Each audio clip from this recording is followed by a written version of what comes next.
Throughout history, humans have built empires on the strangest foundations: gold, land, religion.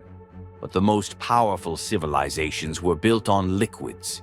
Here are 5 alcohols that didn't just get people tipsy. They got entire civilizations hammered into shape. You think alcohol just makes people do stupid things at parties? Oh, buddy, try building the entire foundation of human civilization on it. These aren't just drinks we're talking about. These are liquid empires, fluid revolutions, and bottled destiny. Every sip you take connects you to thousands of years of humans getting buzzed while conquering the world. Fair warning, after this episode, you'll never look at your liquor cabinet the same way again. Your whiskey has a body count.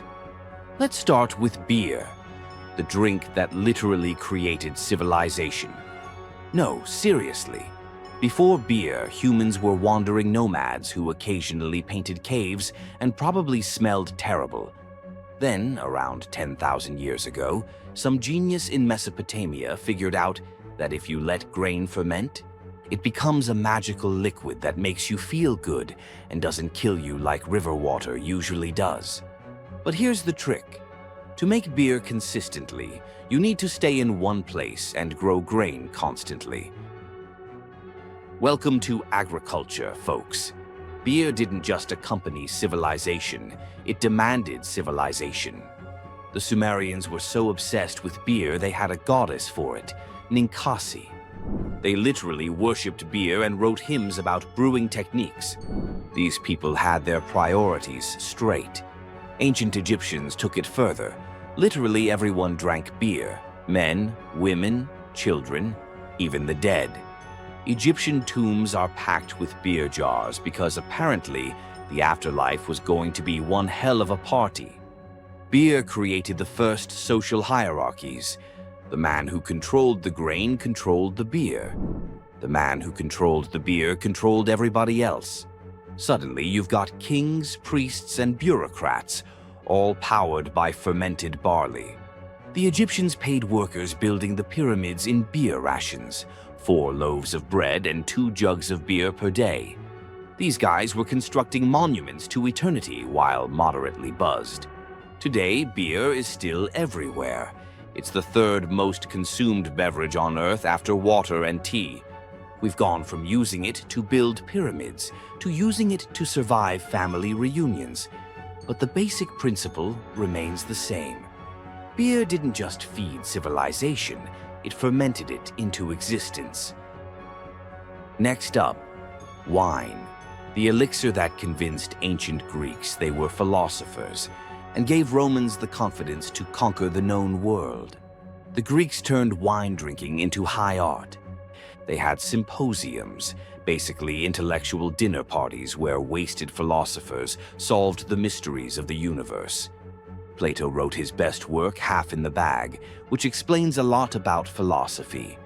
But the Greeks also understood wine was dangerous. They mixed it with water because drinking straight wine was considered barbaric. Only uncivilized people drank undiluted wine, and look how that turned out for them. They got conquered. The Romans took wine and turned it into an empire-building tool. Roman wine culture spread wherever Roman legions marched, conquered a new territory, plant vineyards. Need to civilize barbarians, teach them to drink wine properly. Wine also became the blood of Christianity, literally and figuratively. When Jesus said, "This wine is my blood," he wasn't being metaphorical to ancient audiences. Wine was already sacred, already tied to transformation and transcendence. Christianity just made it official. Medieval monasteries became Europe's premier winemakers because monks had the time, resources, and religious justification to perfect viticulture. They created the foundation of modern wine regions while claiming they were serving God. Absolutely brilliant. Then wine created the first global trade networks. By the Renaissance, wine was flowing from Spain to Mexico, from Portugal to Brazil, from France to colonial America. European colonialism was powered by wine profits and lubricated with wine consumption. Today, wine regions define entire economies. Napa Valley, Bordeaux, Tuscany, these aren't just places that make alcohol, they're cultural powerhouses that define luxury, sophistication, and the good life. Wine conquered the world not through force, but through elegance. Now let's hit the rum, the drink that fueled slavery, built empires, and started revolutions. This is where alcohol history gets dark, fast. Rum was born in the Caribbean sugar plantations, and it was born in blood. Sugar production created massive amounts of molasses waste. Someone figured out you could ferment molasses into alcohol, and suddenly slave labor became even more profitable. Rum then created the triangle trade, the most profitable and brutal economic system in human history. Europe brought manufactured goods to Africa, traded them for slaves, then back to the Caribbean to grow sugar, then brought sugar and rum back to Europe. Highly efficient, highly messed up. Profits were obscene. A single successful rum and sugar voyage could make investors rich for life. Entire British and French fortunes were built on Caribbean rum. Liverpool, Bristol, Bordeaux, major European cities built their wealth on liquid sugar and human misery. Rum also started the American Revolution. The British Sugar Act of 1764 taxed foreign molasses, making rum more expensive. Americans were furious, not just because they loved drinking rum, but because the rum trade employed thousands of colonists. No taxation without representation was literally about alcohol taxes. The Boston Tea Party wasn't all about tea, it was about British control over alcohol production. The American Revolution was indeed a war for the right to drink cheap rum. Pirates loved their rum too because it didn't spoil on long voyages and provided liquid courage for boarding enemy ships.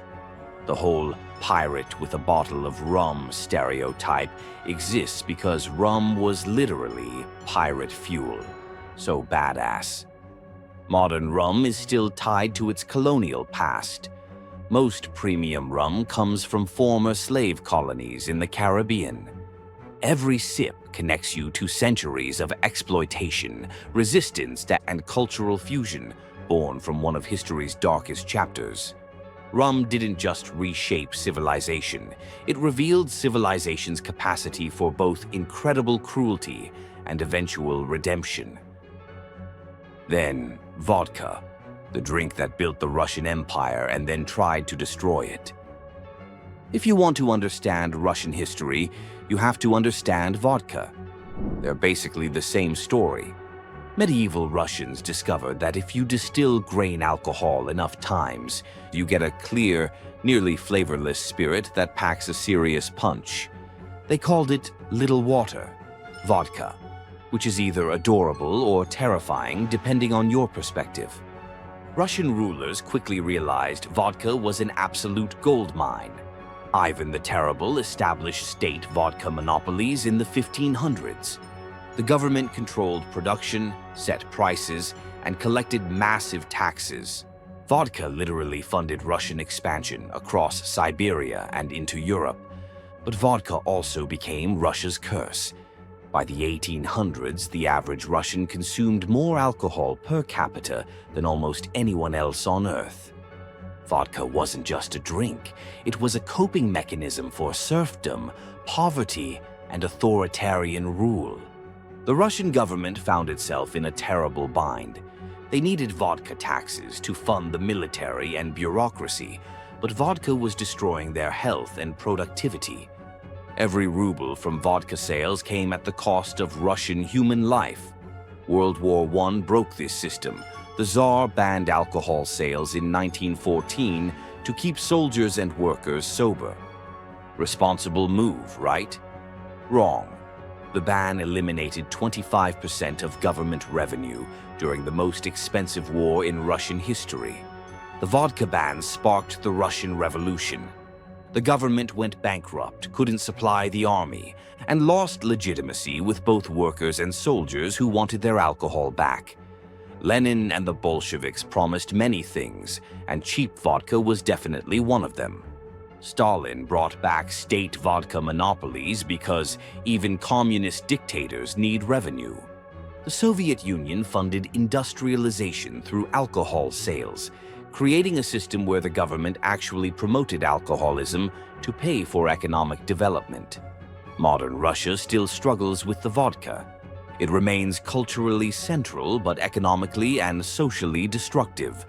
Vodka shaped Russian identity so completely that removing it might be impossible. It's too integrated into how Russians see themselves and their history.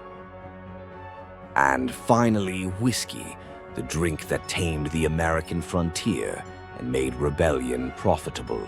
American whiskey isn't just alcohol, it's liquid independence. Colonial Americans started making whiskey because European wine and beer didn't travel well across the Atlantic and local grapes just sucked. But corn and rye grew everywhere, and you could turn grain into portable, profitable alcohol that actually improved with age. Whiskey solved the frontier's economic problem.